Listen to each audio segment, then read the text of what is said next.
کتاب الزہد میں لکھا ہے، ابن مبارک رحمۃ اللہ علیہ فرماتے ہیں، بنی اسرائیل کی ایک عورت نے اپنے بچے کی نجاست کو روٹی کے ٹکڑے کے ساتھ صاف کیا، پھر اس روٹی کے ٹکڑے کو ایک سوراخ میں ڈال دیا۔ اللہ تعالیٰ نے اس عورت پر بھوک کو مسلط کر دیا، یہاں تک کہ اس عورت نے اس روٹی کے ٹکڑے کو کھا لیا۔ لہٰذا اللہ کی نعمتوں کا صحیح استعمال کریں۔ سنن ابن ماجہ میں حضرت اماں عائشہ صدیقہ رضی اللہ تعالی عنہا سے روایت ہے، ایک مرتبہ اللہ کے نبی صلی اللہ علیہ وسلم گھر میں داخل ہوئے، زمین پر ایک روٹی کا ٹکڑا گرا ہوا دیکھا۔ آپ نے فوراً آگے بڑھ کر اس روٹی کے ٹکڑے کو اٹھایا، صاف کیا اور پھر کھا لیا۔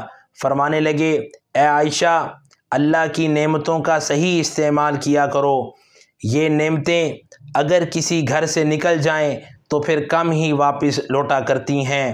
لہٰذا ہر حال میں اللہ کی نعمتوں کی قدر کریں، خود بھی اس بات کا خیال رکھیں اور اپنے بچوں کو بھی اللہ کی نعمتوں کی قدر کی تعلیم دیں، اس لیے کہ یہ بہت ضروری امر ہے۔ بہت زیادہ اس بارے میں ہم لوگ غافل ہیں، اور یہ دعا کرتے رہیں کہ اے اللہ ہمیں اپنی ظاہری اور باطنی نعمتوں سے نوازے رکھ، اور ہمیں اپنا شکر گزار اور حمد کرنے والا بنا، اور جتنی بھی نعمتوں سے تو نے نوازا ہوا ہے ان کے زوال سے ہمیں محفوظ فرما۔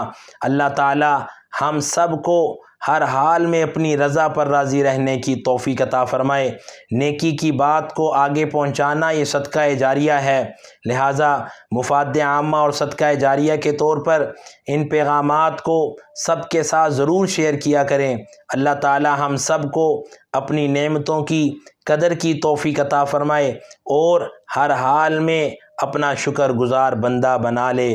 اللہ تعالی ہم سب کا حامی و ناصر ہو، آمین یا رب العالمین۔